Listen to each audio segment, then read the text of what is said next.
Huh? Wait, you're that blonde traveler who's on a journey to all corners of Teyvat, right? Who's asking? Do you need something from us? You bet I do. I was worried I wouldn't be able to find you.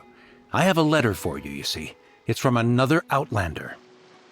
He was a crafty fellow, let me tell you. Took advantage of a loophole in our mailing system by opting for guaranteed delivery, then filling in the most obscure mailing address I've ever seen. Well, we are always on the road, so yeah, it's pretty tough to get mail to us unless we happen to go to the post office on a whim. So, what address did that person give you anyway? He just wrote, next to a small, white-haired talking fairy. What? So the address is Paimon? Yeah, exactly, right? And if I failed to deliver the letter, I'd have been bound by regulation to compensate him. Really, he got me good. I count myself very lucky that I ran into you here. Of course, here it is. All yours. Come on! Paimon wants to have a look too!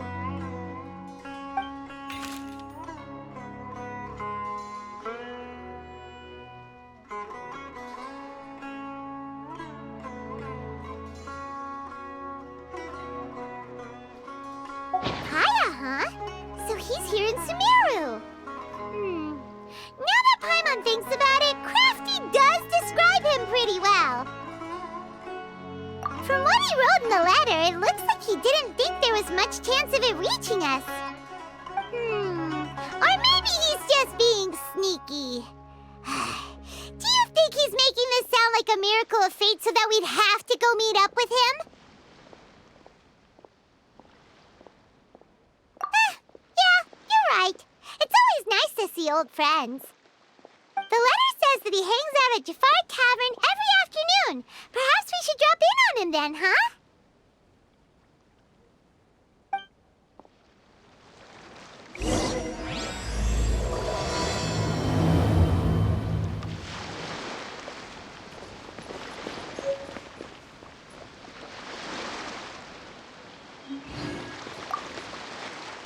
This was a first for me. It's a good thing luck was on my side.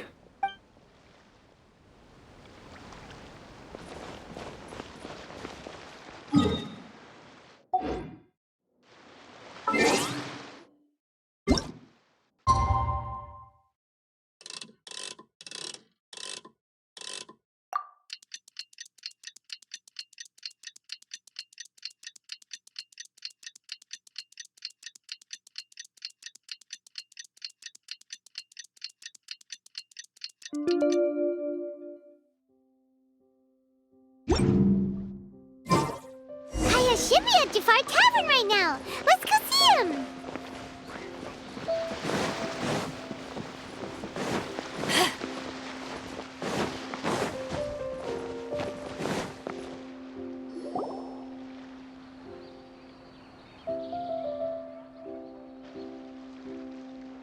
I'll have something I haven't tried yet, boss. Sorry, sir. I'm afraid you've already tried every type of liquor we serve. Oh? Well then, just the bill, please. It's just as well, I suppose. I do have other matters to attend to. KAEYA, you're really here! Paimon half thought you were playing some sort of prank on us. Hey, Paimon, traveler. Looks like the gods smile upon me after all. And come now, I wouldn't joke about wanting to see my good friends. Wait a second. You must be here on official business, right? What do you think you're doing spending every afternoon drinking at the tavern? You itching for a lecture from Jean? Not at all. The acting Grand Master positively terrifies me. Why would I ever do anything that might displease her? The truth is, I'm in SUMERU to learn about the alcohol industry here. So despite how it might look, I'm actually at Jafar Tavern for strictly business purposes. SUMERU spices are famous the world over, and it's long been rumored that this fine establishment was where a certain very popular spiced cocktail was invented. That's why the Knights sent me, their foremost expert in alcoholic beverages, to come and see if it is as good as the rumors say. And how did that go? So far, so good. I'm already in talks with some spice merchants in Port Ormos about some potential collaboration. Yeah, that does sound like a great business opportunity. Guess Don Winery and Master D-Luke are gonna make a tidy sum from this one too, huh? Well, let's not get ahead of ourselves. Whether this lucrative opportunity gets passed along to Don Winery or not depends on how nice I'm feeling. Hey, using your job to settle personal grievances isn't very knightly, Captain! Oh? What makes you say that? Very sharp of you. I wouldn't say I'm familiar, though. I just came here on the sly once, when I was very young. And? Do continue. Do I have to? When I said we could talk about the old times, digging up my past wasn't exactly what I had in mind.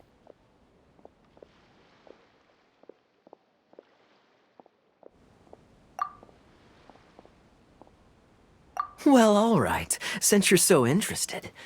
Like I said, I was very young then.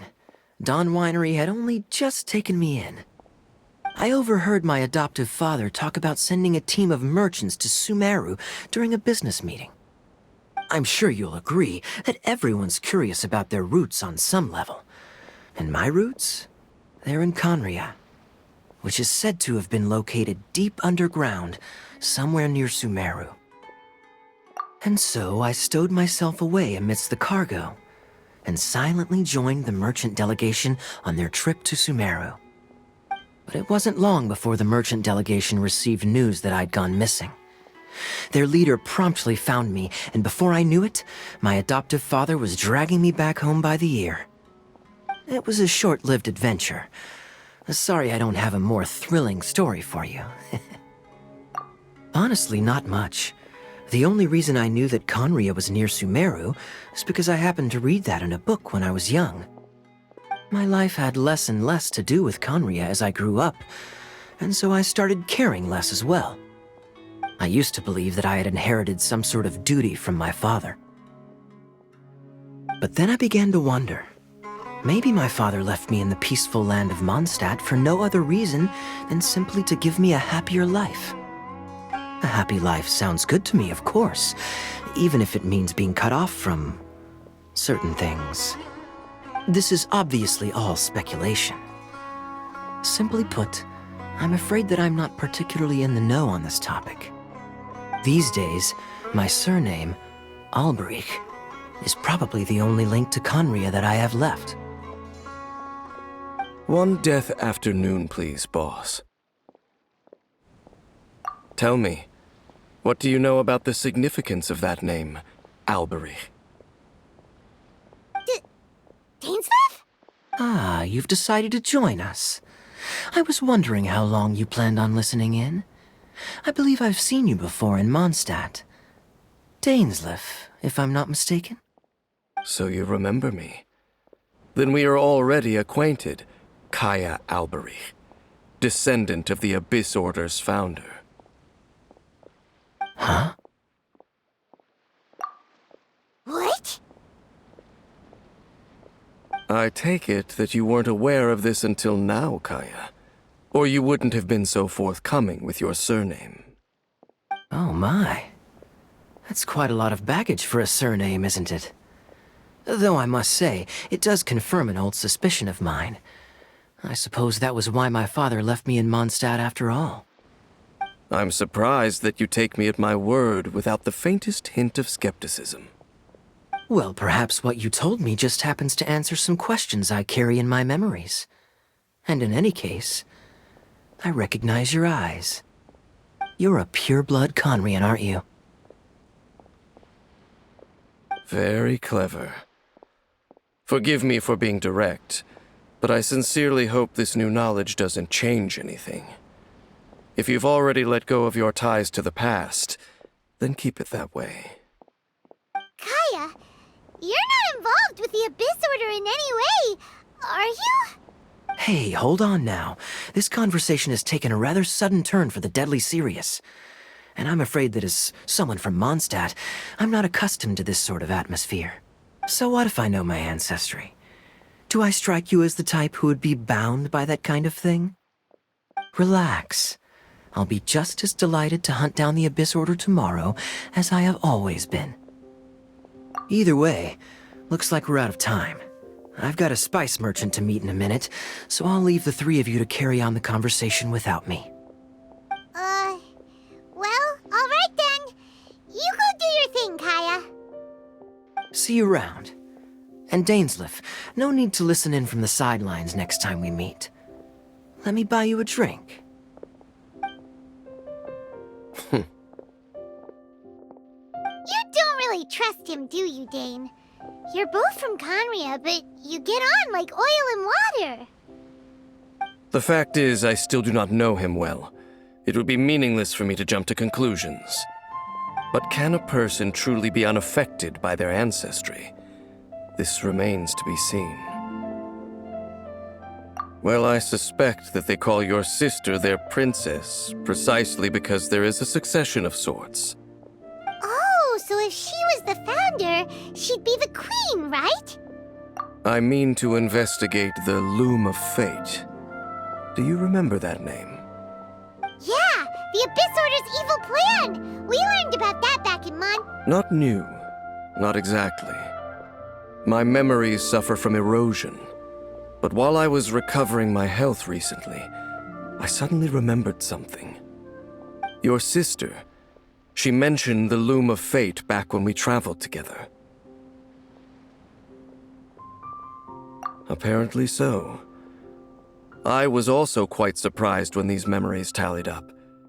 I recall that we were traveling to SUMERU when the matter was brought up. So, you're going to the place that she mentioned back then? Correct. At that time, they must have been introduced in one way or another to this concept. If I recall correctly, we were somewhere in Avidya Forest then. Well, what are we waiting for? Let's go! Maybe we'll discover some secret that's lain hidden for hundreds of years! No. Now is not the time. No, it's just, I'm still waiting for my drink. Seriously?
Sorry to interrupt, everyone. We finally have some real dream experts joining us.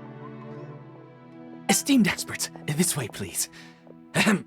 Now, if anyone has any questions, please feel free to ask them. They must be dream experts from another land. Great! Oh, I have a question. Me first! Me first! No rush! Everyone, please line up and ask in an orderly fashion!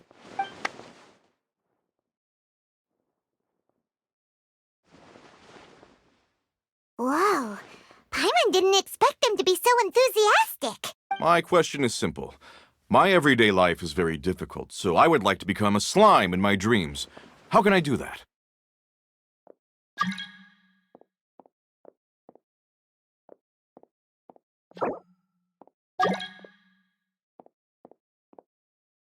Oh, Paimon knows!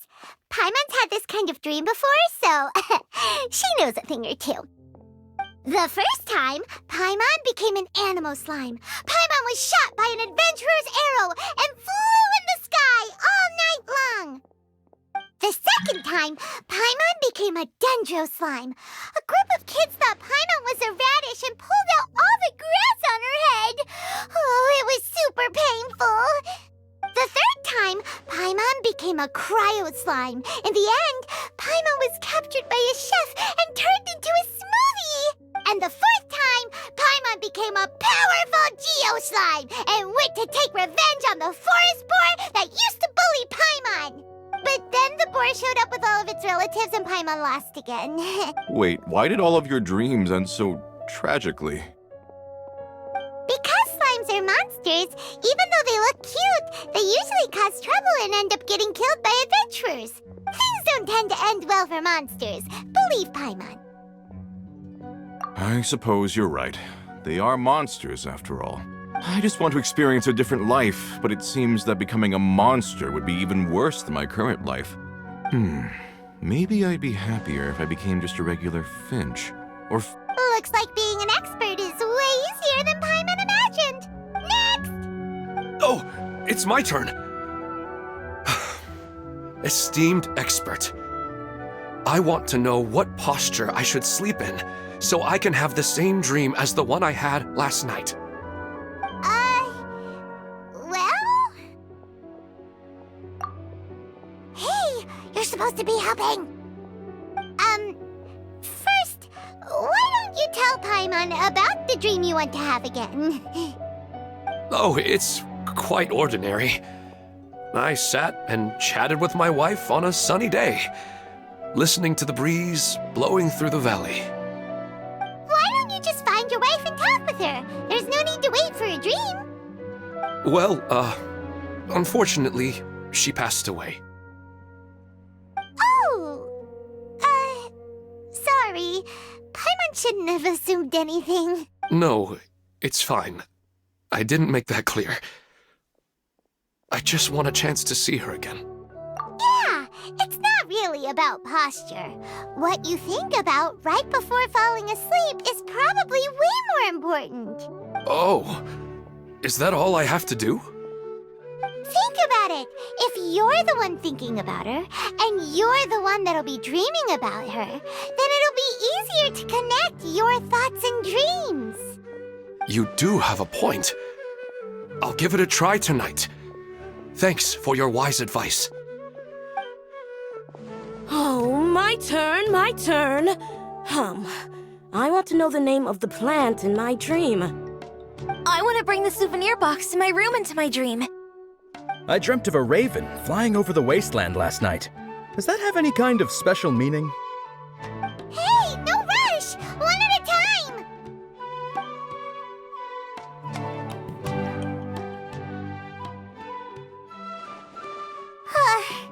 Their questions were way too difficult. We don't actually know anything more than they do. We're just more experienced dreamers, that's all. You do have a point. It's more rewarding to explore and contemplate the meaning of a question than to focus on the answer itself. Right now, these people are like wanderers who've starved for 3 days and 3 nights and are desperate to replenish their energy. Any explanation they get now is like pure sustenance to them, no matter how good the explanation really is. Oh, and now that Paimon has said that, you know who comes to mind?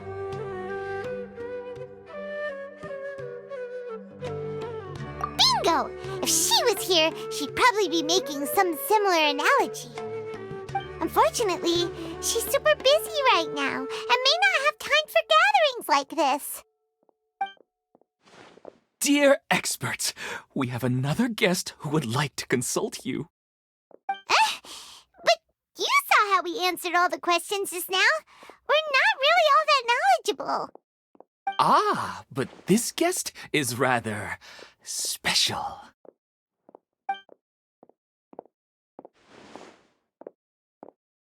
My question is, why didn't you immediately tell me about such an interesting place? Huh? Nahida, how did you get here? Interesting events like a moment of dreams don't happen every day after all. No matter how busy things are, I'd still set aside some time to check it out.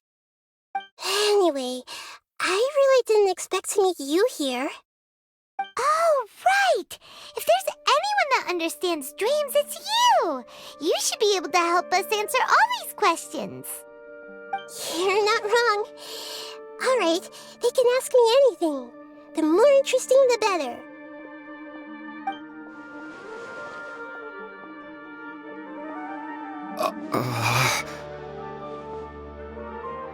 Huh? What's wrong? You were all so excited a minute ago. Why the sudden hesitation? Even so, it's not like I look super intimidating or anything, right? And in terms of reputation and renown, you've also done many great things in Sumeru, yet they didn't even flinch at you. Alas, the interesting questions have all vanished in an instant. It appears I'm the one spoiling the fun here. I'll see myself out. That's not true, Nahida. I don't want to get in the way of the original purpose of a moment of dreams, which is to let people gather here and freely share their marvelous dreams. Now the atmosphere here is like water poured into a container. The water is more secure and settled, but it has lost its free-flowing nature from the river. I just want it to be another drop in the water, not the cold and restrictive container.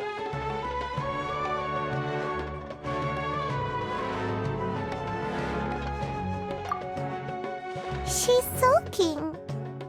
Hey! It's all right, everyone! No need to be shy. The Dendro Archon is really nice, so please just go ahead and ask. Otherwise, she'll leave. All right. I'll give it a try. Oh, it's the slime guy. Hey, drop the nicknames, would you? Besides, I don't want to become a slime anymore. Maybe a finch or fish is more suitable for me. I see. So you want to become a small animal in your dreams, right? Why do you think that sounds good to you? I guess I just want to experience something different. My everyday life is nothing but the same. The sky is right above me and the ocean just over the horizon, yet I remain caged in a life of monotony. So you want to experience something new in your dreams? Sorry. I'm getting a little confused. Why don't you seek out some new experiences in real life? Because if I don't work, I won't have any mora. Sure, I don't want to be out hammering nails and cutting wood every day, but I have aging parents and young children to take care of. By the time this all dawned on me, I realized that my life has already been filled to the brim by trifling matters, and I have no more freedom. But if that's the case, then even if you became a flying bird or swimming fish, you will still be hammering nails and cutting wood in your dreams. The reason is you've already been caged. It doesn't matter what your physical body turns into. Your mind will still be stuck in the same predicament. Really? That sounds pretty terrible. Then what should I do? I don't know everything that you're going through, but how about replacing your hammer? Huh? Replacing my hammer? That's right. Having worked for such a long time, you of all people must know what makes a good hammer. Well, of course. A good hammer needs to be heavy enough to drive the nail in with just a couple taps, and the handle has to have a good grip to it, not too smooth. Come to think of it, I haven't replaced my current hammer in quite some time. You should replace it. Then decorate the handle with something you like. Maybe some ornaments, fur, or hard leather wrapping. Then write the names of your children on it. That makes sense. I think it'd give me a good boost of energy at work. A new sense of adventure often begins with the little things in life. You don't need to become a bird in the air or a fish in the sea. You only need to do your best in life, and all those things you cherish will become your source of happiness. Yes. Yes, I get it now. This is a real eye-opener for me. I'll go and pick out a new hammer right away. No, I should make one of my own. Thank you, Great Dendro Archon. That's Arnahita! Only you would know how to get right to the heart of the problem. Actually, I didn't really understand the problem. Huh? I gave him that advice because I once saw a worker doing the same thing. Whenever he became tired, he would look at some names on the handle of his tool. After a moment, he'd start to smile. It really surprised me at the time. My guess is that the names on the handle were of important people to him. After observation, I know this kind of behavior motivates people, but why is that? Is it because of excitement, anticipation, or helplessness? I really don't know. And even if I could know what's going through his mind, it's still difficult to fully grasp his feelings. Oh, Paimon gets what you mean. Huh. Paimon had no idea it takes you so much effort to understand these kinds of things. That's why I was a bit nervous just now. But luckily, seeing his happy face in the end reassured me that I didn't say anything wrong. Don't mind me, though. This is just my way of learning.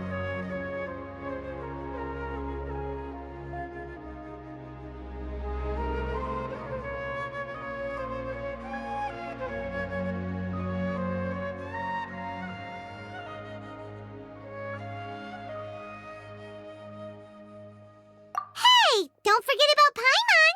Everyone knows that Paimon's also super skilled at reading people's feelings.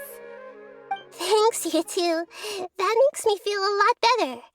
Let's move on to the next question, shall we? I already asked the experts my question earlier, but I wanted to hear the Dendro Archon's response too. What should I do if I want to see my deceased wife in my dreams every night? Longing for the deceased. Even if you keep reliving those beautiful memories, it'll only highlight the emptiness in your real life. If your wife were still alive, she certainly wouldn't want to see you like this, would she? No, I suppose not. But our time together in my dreams is not just reliving our past. I don't know. Maybe it's because I miss her too much. But it's really as if she had come back to life in my dreams. She even remembers each and every dream.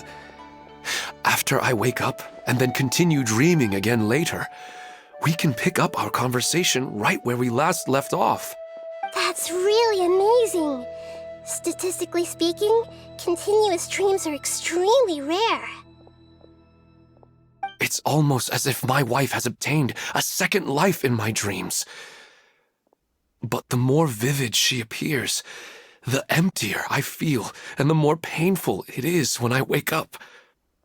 I don't know whether to call it a blessing or a curse. Maybe all of this is rooted in your deep longing for her.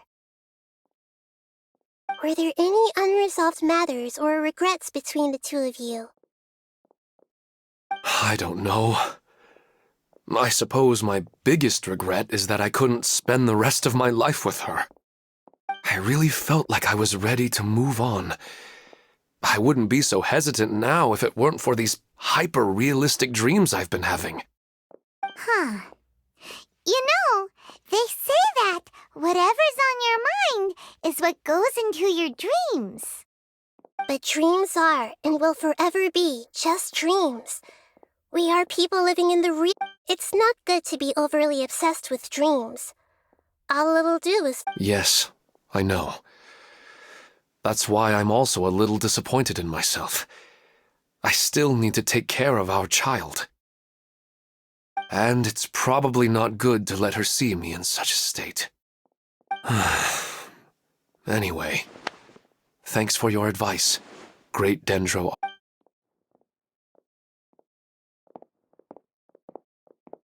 I'm a little worried about him. I hope he can find a way to cheer up soon. I think I can handle things from here. You don't need to stay here if you find it boring. You're here to have a good time after all.